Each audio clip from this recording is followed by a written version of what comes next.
Hello, dear students. Myself, Dr. Neeru Agarwal, is here to present thermoregulation from MSc second semester Zoology, Paper 2, Unit 1.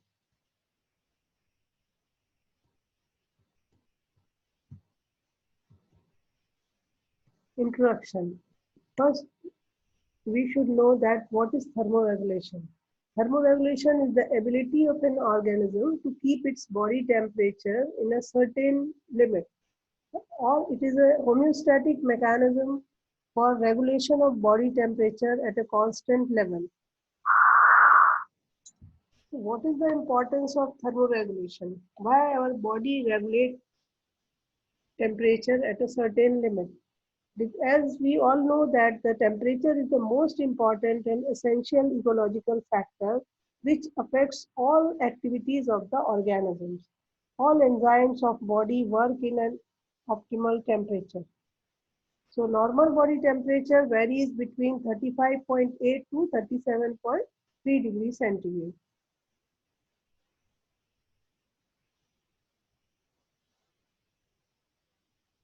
Temperature below 26 degrees centigrade becomes lethal for the person and it can cause cardiac failure.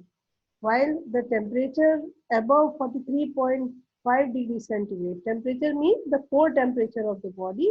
If it goes above 43.5 degrees centigrade, then it also causes heat stroke, which may be lethal to the person.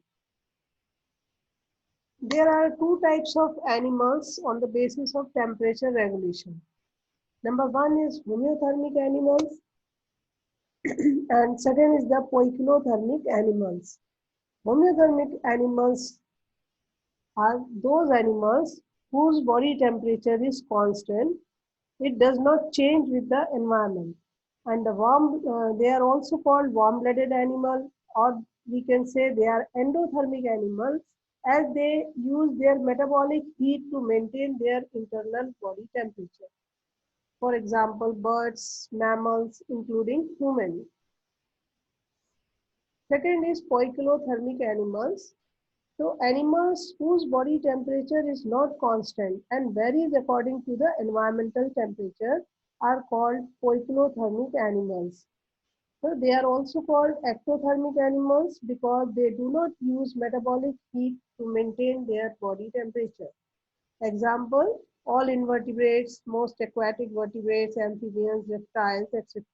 are the poikilothermic animals. So endotherms are the animals who use thermoregulation strategy to maintain a somewhat consistent internal body temperature to survive, even when their external environment changes. And ectotherms do not use this strategy. They use external environment for their body heat.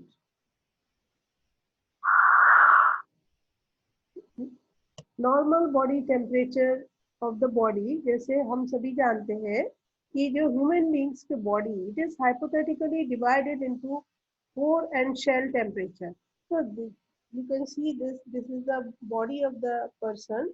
So this internal portion it includes intracranial part, intrathoracic part, intra-abdominal part, and this region is considered as the core region, and the temperature of this core region remain constant. It is about 37 degrees centigrade.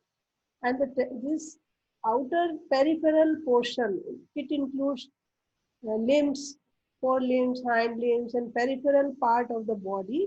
It is called shell, and the temperature of shell region is variable, and temperature of shell region varies according to the external temperature.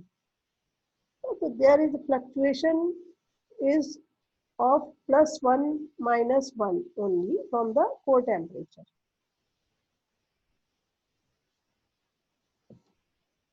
So core temperature means core temperature is the 37 degrees Celsius. It is equivalent to 98.6 degrees Fahrenheit. So what is the mechanism of heat balance in the body? How heat remain balanced in the body, or how body remain in thermotaxic position.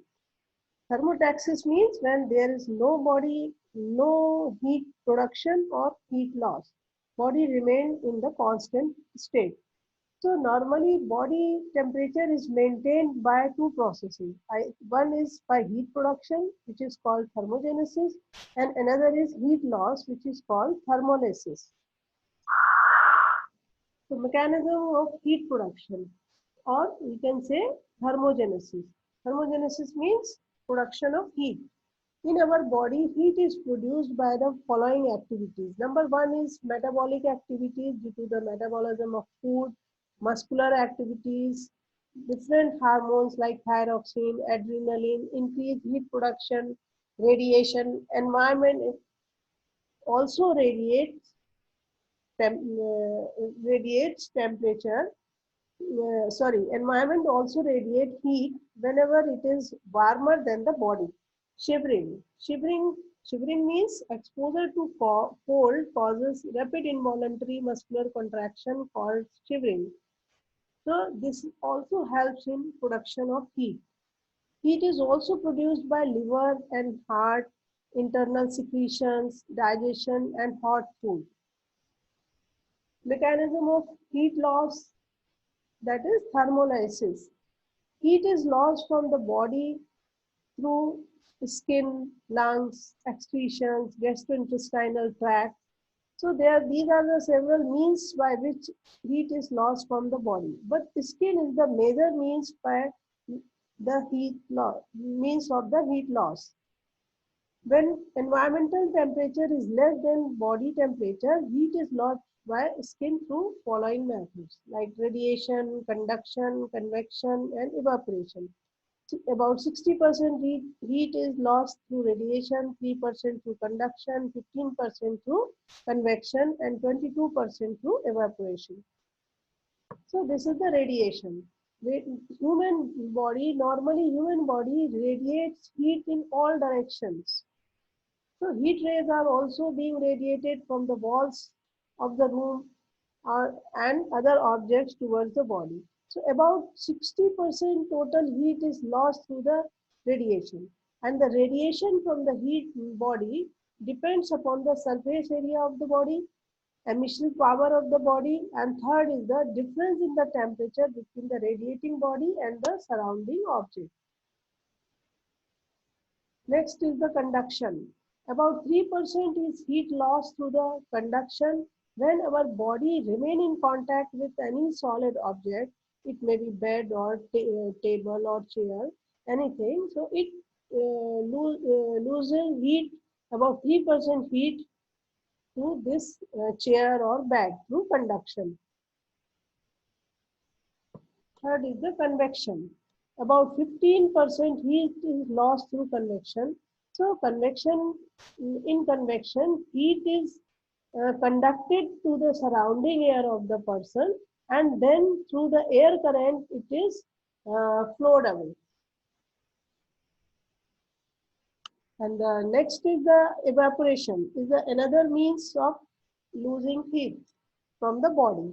So normally a small quantity of water is continuously evaporated from the skin and lungs. So this is called insensible perspiration or insensible water loss.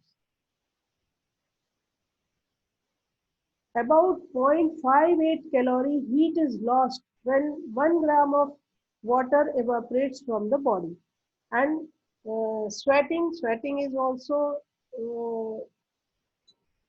means of loss of water from the body. And panting is another means of loss of water from the body, or sorry, loss of heat from the body. In some animals like dog, heat is lost by evaporation of water from lungs and saliva by means of panting.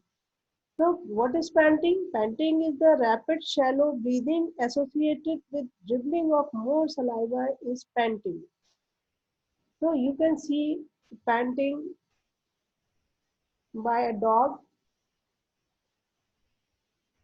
So heat loss is occurring through the panting, and this is sweating by the person. So these two methods are also evaporating heat through water. Next is the mechanism of thermoregulation. How thermoregulation occurs? So thermoregulation has three mechanism. Number one is afferent sensing. So afferent sensing means there are receptors for both heat and cold throughout the human body. जैसे हमारी body में पूरे peripheral reason में सारे body में बहुत सारे efferent sensing nerves होती हैं जो कि रिसेप्टर्स से कोल्ड और हॉट के स्टिमुलस लेके आती हैं एंड सेंट्रल कंट्रोल किसके पास होता है? हाइपोथैलेमस के पास, जिसको हम एक थर्मोस्टेट भी कंसीडर करते हैं। इसके पास सेंट्रल कंट्रोल होता है एंड इफरेंट रिस्पॉन्सेस क्या करते हैं? they are the autonomic responses by the body to protect itself from extreme change in temperature. जैसे ये जो मोटर रिस्पॉन्सेज है, जब कंट्रोल हाइपोथैलेमस कमांड देता है तो इनके द्वारा जो एक्टिविटी होनी है बॉडी में, जैसे कि स्वेटिंग है, वैसो डायलेशन है, वैसो कंस्ट्रिक्शन है, शिवरिंग है, ये सारे एक्ट होते हैं जिससे कि टेम्परेचर का रेगुलेशन होता है। अब रेगुलेशन ऑफ बॉडी टेम्परेचर जो है, इसमें मेनली आपको बताया जैसे hypothalamus is a thermostat of the body. It has two centres, इसमें दो सेंटर्स होते हैं। Number one is the heat loss centre, जो कि एंटीरियर हाइपोथैलेमस के प्री ऑप्टिक न्यूक्लियस में सिचुएटेड है। और ये किसके लिए रिस्पॉन्सिबल है? हीट लॉस सेंटर का काम है कि जब कभी भी मतलब टेम्परेचर बढ़ जाता है बॉडी में तो कैसे उसको कम करना है, किसके द्वारा कम करते हैं? स्वेट सिक्रीशन बढ़ा के, एंड सेकेंडली जो हीट प्रोडक्शन बॉडी में हो रहा है उसको रोक कर, जो हीट लॉस सेंटर्स हैं, ये दो मेथड के द्वारा बॉडी में हीट को कम करते हैं और हीट जो है उसको लॉस करते हैं। Regulation of body temperature is also it is regulated by the heat gain center. heat gain center जैसे वो हीट लॉस सेंटर थे, जो कि जब ज़्यादा बॉडी में टेम्परेचर बढ़ जाता है तो कैसे बॉडी से हीट का लॉस होता है स्वेटिंग के द्वारा या हीट प्रोडक्शन को कम करके, उसी तरह से हीट गेन सेंटर्स का काम है। ये कहाँ पे? ये पोस्टीरियर हाइपोथैलेमस न्यूक्लियस में प्रेजेंट होते हैं और इनका काम होता है जब कभी ज़्यादा टेम्परेचर आपका कम हो जाता है तो कैसे वो हीट को प्रिजर्व करके रखते हैं। जो कि हीट लॉस जो बॉडी से होता है वो क्या करते हैं? वैसो कंस्ट्रिक्शन करते हैं। वैसो कंस्ट्रिक्शन से क्या होता है? जो ब्लड कैपिलरीज हैं वो कंस्ट्रिक्ट हो जाती हैं और उनसे जो हीट का लॉस एटमॉस्फेयर में होता है वो कम हो जाता है। सेकेंड, वो हीट प्रोड्यूस करते हैं क्योंकि ये सेंटर्स कब स्टिमुलेट हो रहे हैं? जब कभी भी हमको मतलब बहुत ठंड से जो स्टिमुलेट होते हैं, तो ठंड से स्टिमुलेट होते हैं मतलब कि बॉडी को हीट की जरूरत है। तो हीट को कैसे बॉडी की प्रिजर्व करेंगे? थ्रू वैसो कंस्ट्रिक्शन, और एक्स्ट्रा हीट प्रोड्यूस करेंगे शिवरिंग के द्वारा या मेटाबॉलिक एक्टिविटीज को बढ़ाकर वो उसको प्रोटेक्ट करेंगे। And third is pilo erection. जब कभी भी हमको ठंड लगती है तो क्या होता है कि हमारे जो पोस्टीरियर हाइपोथैलेमस स्टिमुलेट होता है, तो ये भी वो करता है कि हमारे जो बॉडी में हेयर है वो इरेक्ट हो जाते हैं और उनके बीच में एयर ट्रैप हो जाती है, जिसके कारण कि एक इंसुलेशन की कोटिंग हो जाती है हमारे बॉडी के ऊपर और इससे अंदर की जो हीट है वो बाहर नहीं निकल पाती और बाहर की ठंडक बॉडी के अंदर नहीं जा पाती। And next is the adipose tissue lipolysis. जो हमारी बॉडी में एक्स्ट्रा फैट जमा होता है वो भी हीट जनरेशन करता है। तो इस तरह से बॉडी जो है हीट गेन करने में मदद करती है और इसके लिए जो न्यूक्लियस सिचुएटेड है वो है पोस्टीरियर हाइपोथैलेमस में। इसको हम इस डायग्राम के द्वारा पूरा role of different parts of central nervous system in thermotaxis, कैसे टेम्परेचर को एक पर्टिकुलर मतलब पोजीशन ऐसी कंडीशन में रख के बॉडी के टेम्परेचर को कि जहाँ ना तो लॉस हो ना क्या कहते प्रोडक्शन हो, तो उस कंडीशन में रखने के लिए कैसे हमारा सेंट्रल नर्वस सिस्टम जो है रोल प्ले करता है। इसमें आपको सबसे इम्पोर्टेंट फंक्शन रोल कौन करता है, हाइपोथैलेमस। ये हाइपोथैलेमस है। हाइपोथैलेमस में दो पार्ट्स आपको दिखाई दे रहे हैं। ये आउटर पार्ट कहलाता है, एंटीरियर पार्ट है, और ये पोस्टीरियर पार्ट जो है ये पीछे की साइड है। तो एंटीरियर पार्ट जो है इसको हम और क्या बोलते हैं, एंटी राइज सेंटर। क्यों एंटी राइज सेंटर कहते हैं, क्योंकि ये वाला सेंटर कब स्टिमुलेट होता है, जबकि मतलब ये काम करता है जब टेम्परेचर राइज होता है, उसके अगेंस्ट ये वर्क करता है। जब टेम्परेचर बढ़ता है उसके अगेंस्ट ये सेंटर काम करता है, मतलब उस समय ये स्टिमुलेट होता है। और स्टिमुलेट होता है तो ये क्या करता है, जैसे ही cold stimulus sorry thermal hot stimulus मिलते हैं तो ये स्टिमुलेट हो जाता है, और फिर ये क्या करता है, वैसोडायलेशन करता है, मतलब हीट लॉस करता है, ओवर हीटिंग को रोकता है। तो हीट लॉस कैसे करता है, by vasodilation of the capillaries. BMR को कम करेगा तो बॉडी में हीट प्रोड्यूस नहीं होगी। वैसोडायलेशन करेगा तो जो बॉडी में हीट है वो कैपिलरीज के माध्यम से एनवायरनमेंट में डिफ्यूज हो जाएगी। इसी प्रकार से ये जो पोस्टीरियर पार्ट है हाइपोथैलेमस में, ये इसको हम क्या बोलते हैं, anti drop centre. Anti drop centre मतलब जब टेम्परेचर ड्रॉप होता है, जब हमारी बॉडी को कोल्ड का एहसास होता है, ड्रॉप होता है, तो उसके अगेंस्ट ये वर्क करता है पोस्टीरियर पार्ट। और ये पोस्टीरियर पार्ट जो है क्या काम करता है, ये करता है हीट प्रोडक्शन करता है, क्योंकि मतलब ठंड के अगेंस्ट ये काम कर रहा है, तो इसको क्या करना है, हीट प्रोड्यूस करना है।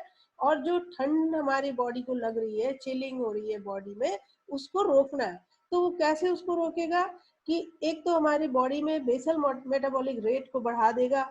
और बेसल मेटाबॉलिक रेट बढ़ाने के कई सारी कारण, कैसे बढ़ता है उसका हम आगे आपको समझाएंगे। और वेसो कंस्ट्रिक्शन कर देता है। वेसो कंस्ट्रिक्शन करने से क्या होगा, कैपिलरीज जो है वो नैरोइंग हो जाती है, जिससे कि कैपिलरीज में बहने वाला ब्लड जो है कम एटमॉस्फेयर के कांटेक्ट में रहता है, और जिससे कि जो अंदर की हीट है वहीं प्रिजर्व हो जाती है। And third is pilo erection. This pilo erection जो है, जो हमने आपको बताया कि जो हेयर है बॉडी में वो इरेक्ट हो जाते हैं, जिनके बीच में एयर ट्रैप हो जाती है, और उससे क्या होता है, ये इंसुलेशन हो जाता है, जिससे कि बॉडी अंदर की हीट जो है अंदर प्रोटेक्टेड रहती है, और बाहर की ठंड अंदर नहीं जा पाती। तो इस तरह से ये हाइपोथैलेमस जो है ये मेन रोल प्ले करता है। Whenever it get cold stimulus, so posterior part get stimulated. Whenever it get hot stimulus, anterior part get stimulated. अब ये जो आपको दिखाई दे रही है ये आपका स्पाइनल कॉर्ड है। स्पाइनल कॉर्ड का काम क्या है, ये एक कनेक्टिंग लिंक है between the hypothalamus and the peripheral thermoreceptors and the effector organs. क्योंकि जो भी थर्मल रिसेप्टर्स में जो भी इससे सेंसरी नर्व्स मैसेज लाएंगी कोल्ड का और हॉट का, वो सब किसके थ्रू लाएंगी, सर्वाइकल स्पाइनल कॉर्ड के द्वारा। So spinal cord acts as a connecting link. तो अगर किसी भी प्रकार का डैमेज स्पाइनल कॉर्ड में होता है तो ये हमारे थर्मोरेगुलेशन के मैकेनिज्म को डिसरप्ट कर सकता है, जो कि स्वेट जो ऑटोनोमस रेगुलेशन जिसके द्वारा होता है, स्वेटिंग, शिवरिंग आदि का लॉस हो सकता है। अब अगर आप यहाँ पर इस जगह में अगर किसी प्रकार का कट लगता है स्पाइनल थर्मो हाइपोथैलेमस की जस्ट बाद, तो क्या होता है कि पूरा की पूरा टेम्परेचर रेगुलेशन लॉस हो जाता है, क्योंकि किसी भी प्रकार का जो सेंसरी और मोटर नर्व्स का यहाँ से वो नहीं हो रहा है, क्या कहते हैं, कन्वे नहीं हो रही है। एंड अगर सेरेब्रम, ये जो सेरेब्रम है, सेरेब्रम का पार्ट अगर थोड़ा सा हटा दिया जाए, तो सेरेब्रम का क्या रोल है इसको कंट्रोल करने में, सेरेब्रम का कोई खास रोल नहीं है। अगर उसको थोड़े से पार्ट को हटा भी दिया जाता है तो टेम्परेचर रेगुलेशन रिटेन रहता है। क्यों, क्योंकि हाइपोथैलेमस जो है वो आपका इंटैक्ट है। तो इस तरह से अब जो जितनी भी एक्टिविटीज होती हैं, मतलब ये आपका रिले की, ज्यादातर सिंपैथेटिक आउटफ्लो होता है इसमें। सर्वाइकल सेगमेंट्स जो होते हैं स्पाइनल कॉर्ड के, ये आपका सिंपैथेटिक फ्लो करते हैं, जो कि पेरिफेरल सर्कुलेशन को रेगुलेट करता है। और इस तरह से पेरिफेरल सर्कुलेशन को रेगुलेट करता है, मतलब वहाँ पर जो भी कोल्ड और हॉट के रिसेप्टर्स वगैरह को लेके आता है और इसको देता है थर्मोस्टेट हाइपोथैलेमस को, और इस तरह से फाइनली हीट का रेगुलेशन होता है। तो these are the different parts of the central nervous system which control body temperature, but the main part is the hypothalamus and acts as a thermostat of the body. So this is the full tabulation, full table chart. इसमें आप देख सकते हैं कि अगर body का normal temperature किसी कारणवश डेविएट होता है, डिक्रीज होता है, फॉर एग्जांपल ये डिक्रीज हो रहा है बॉडी टेम्परेचर, तो ये क्या करेगा, जो हीट गेन सेंटर्स है, हीट गेन सेंटर्स मतलब कि पोस्टीरियर हाइपोथैलेमस में है, ये हीट गेन सेंटर जो है आपके, इनका काम क्या है, आपका इन हीट गेन सेंटर जो कि पोस्टीरियर हाइपोथैलेमस में है, ये दो काम करते हैं। एक तो सिंपैथेटिक एक्टिविटी को बढ़ाते हैं, और उससे क्या होगा, सिंपैथेटिक एक्टिविटी बढ़ेगी, जैसे डिक्रीज इन बॉडी टेम्परेचर कम हुआ, मतलब कोल्ड वो हुआ, तो कोल्ड को किसने सेंस किया, पोस्टीरियर हाइपोथैलेमस ने। और जब इसको कोल्ड महसूस हो रहा है पोस्टीरियर हाइपोथैलेमस को, तो ये क्या करे, इसका काम क्या है, हीट डेवलप करना। हीट जनरेट किसकी तरह से दो तरीके से कर सकता है, या तो हीट को प्रोड्यूस करे और या फिर हीट लॉस को कम करे। तो इससे क्या होगा, कैसे करेगा ये, इसमें सिंपैथेटिक एक्टिविटी बढ़ जाएगी, सिंपैथेटिक एक्टिविटी बढ़ेगी तो क्या होगा, एड्रिनलिन का सिक्रीशन होगा, एड्रिनल ग्लैंड से, और उससे क्या होगा, मेटाबॉलिक रेट जो है बीएमआर बढ़ जाएगा। और दूसरी चीज क्या होगी, क्यूटेनियस वैसोकंस्ट्रिक्शन कॉज करेगा ये, जिससे कि स्वेटिंग होगी। जैसे कंस्ट्रिक्ट होगा तो जो हीट अंदर भरी हुई है, जैसे ही कंस्ट्रिक्ट होगा तो सॉरी जैसे सिंपैथेटिक एक्टिविटी क्या करेगी, क्यूटेनियस वैसोकंस्ट्रिक्शन करेगी, जिससे कि जो हीट लॉस होना था वो रुक गया और आपका स्वेटिंग जो है वो कम हो गई। तो इस तरह से ये दो काम करके ये क्या कर रहे हैं, हीट लॉस को रोक रहे हैं। और सेकेंडली शिवरिंग के द्वारा, शिवरिंग कॉज हो जा रही है, शिवरिंग के द्वारा हीट का प्रोडक्शन हो रहा है। और यहाँ पर आप देखिए, अगर बॉडी टेम्परेचर नॉर्मल से डेविएट होके बढ़ जाता है किसी कारणवश, तो कैसे बॉडी कंट्रोल करती है, तो हमारे जो हीट लॉस सेंटर्स स्टिमुलेट होते हैं जो कि एंटीरियर हाइपोथैलेमस में, ये दो काम करते हैं, इनको दो काम करना है, क्या काम करना है, इनको हीट लॉस को बढ़ाना है और हीट प्रोडक्शन को कम करना है ना।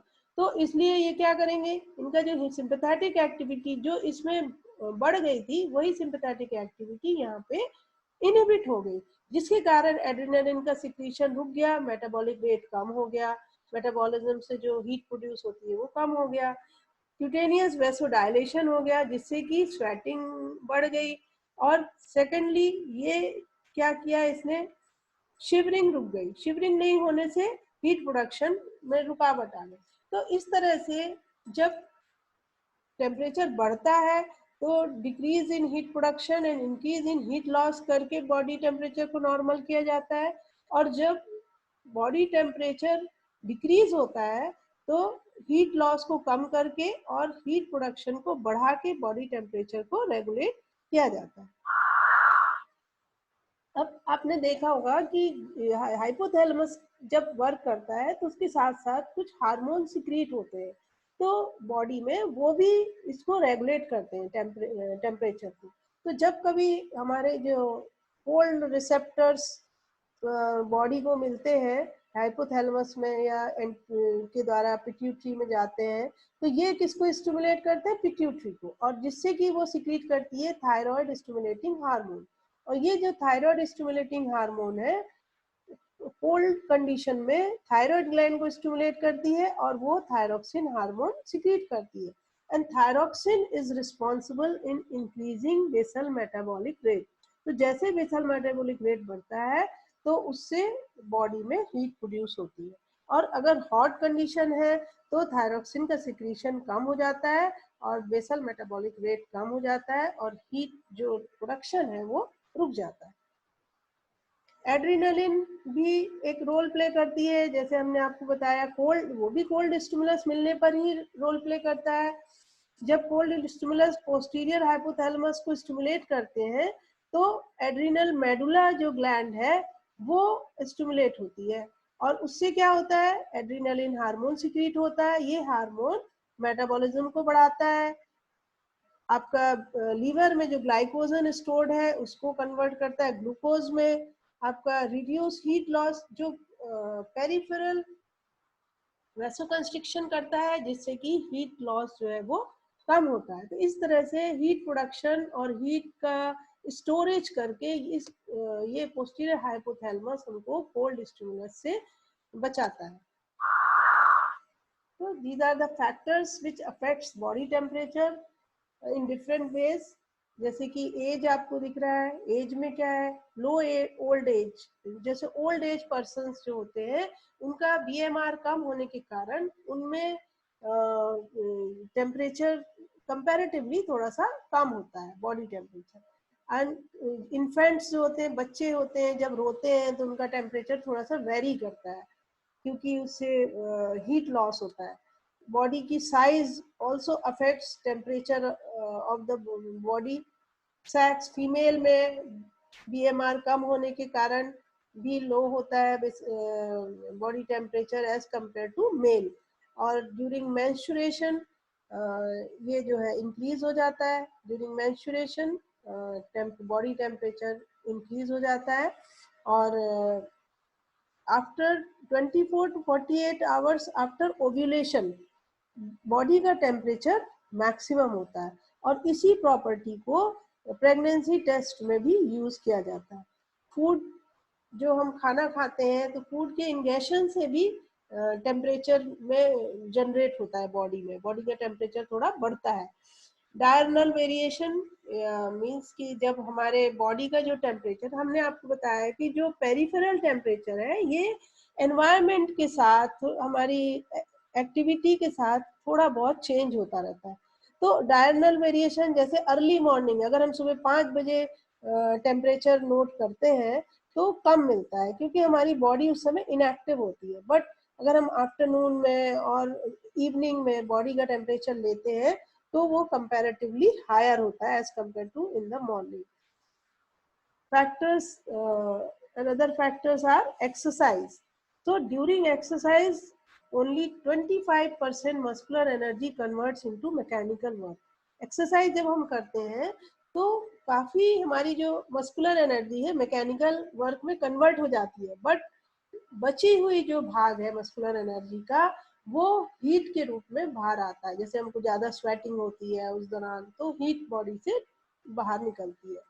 जब हम सोते हैं तो मस्कुलर एक्टिविटी कम होती है तो उससे टेम्परेचर कम हो जाता है। इमोशंस भी हमारे बॉडी में टेम्परेचर को राइज करते हैं।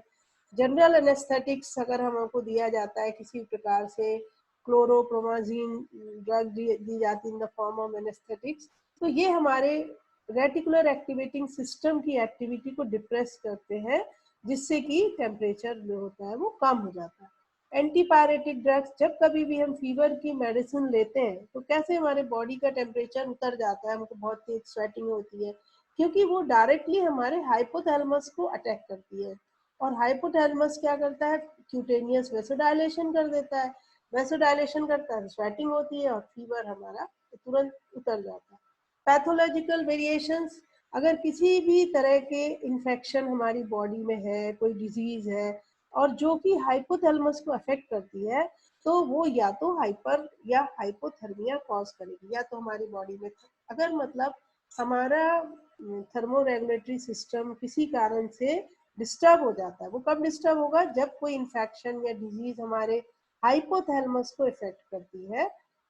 हाइपोथैलेमस को इफेक्ट करती है तो हमको या तो फीवर हो जाएगा या टेम्परेचर हमारा जो कोर टेम्परेचर है उससे बॉडी का टेम्परेचर लो हो जाएगा.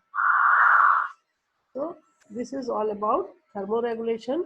These are the references from where I have prepared this matter, and thank you very much.